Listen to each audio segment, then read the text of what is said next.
దక్షిణ అయోధ్య భద్రాచలం శ్రీ సీతారామచంద్ర స్వామి దేవస్థానంలో నవమి వేడుకలు మొదలయ్యాయి. పాల్గొన్న పౌర్ణమి సందర్భంగా వైకుంఠ ఉత్తర ద్వారం దగ్గర పసుపు కొట్టి స్వామివారి కళ్యాణ తలంబ్రాల తయారీకి శ్రీకారం చుట్టారు ఆలయ అర్చకులు. ఆలయ ఈవో దంపతులు, మహిళలు సీతారాముల కళ్యాణానికి తలంబ్రాలను సిద్ధం చేశారు.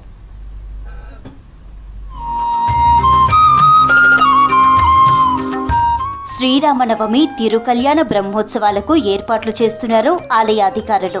సీతారాముల కళ్యాణం, పట్టాభిషేకం ఉత్సవాలు మార్చి 26, 27న ఘనంగా జరగనున్నాయి. అయితే సీతారాముల కళ్యాణంలో ఎంతో ప్రత్యేకతను సంతరించుకున్న తలంబ్రాలు కలిపే ఘట్టం ముగిసింది. సీతారాముల ఉత్సవ మూర్తులకు ప్రత్యేక పూజలు చేశారు.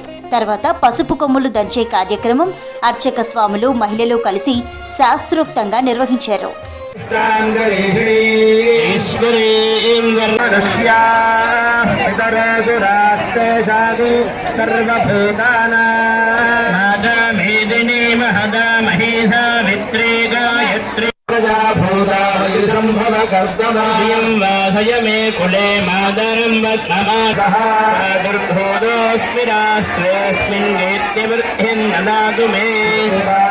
ముందుగా పసుపు కొమ్ములు దంచి కార్యక్రమం నిర్వహించే వైదిక బృందం సతీమణులు పసుపు కొమ్ములు దంచి పసుపును తయారు చేశారు.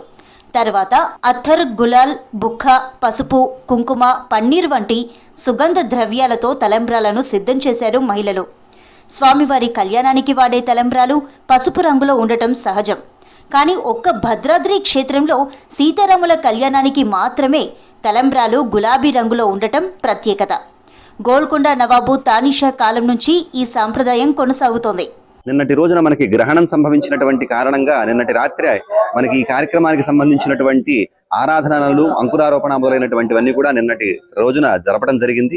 ఈనాడు మనకి స్వామివారి యొక్క పసుపు కొట్టేటువంటి కార్యక్రమాన్ని, అలాగే ఈ కొట్టినటువంటి దంచినటువంటి పసుపుని మనకి స్వామివారి యొక్క తలంబరాలు కలపడంలో వినియోగించడం జరుగుతుంది. స్వామివారి యొక్క తలంబరాలను ఈనాడు కలుపుతారు. అంతేకాకుండా అమ్మవారు కూడా జన్మించినటువంటి రోజు ఈ రోజు.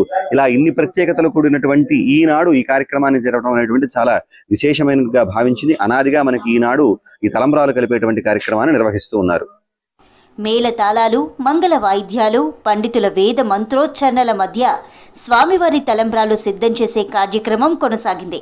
స్వామివారి తలంబ్రాలు కలపడానికి 50 మంది భక్తజనం ఉదయం నుంచి చిత్రకూట మండపం ఎదుట పడిగాపులు పడి మరీ వేచి ఉన్నారు. పూజా కార్యక్రమాలు ముగిసిన తర్వాత భక్తులందరినీ స్వామివారి తలంబ్రాలు కలపడానికి అనుమతించడంతో ఒక్కసారిగా భక్తులతో మిథిలా స్టేడియం ప్రాంగణమంతా భక్తజనంతో నిండిపోయింది. డోలోత్సవం, వసంతోత్సవాలతో రామయ్యను పెళ్లి కొడుకును చేసినట్లుగా ఇక్కడి భక్తులు భావిస్తారు.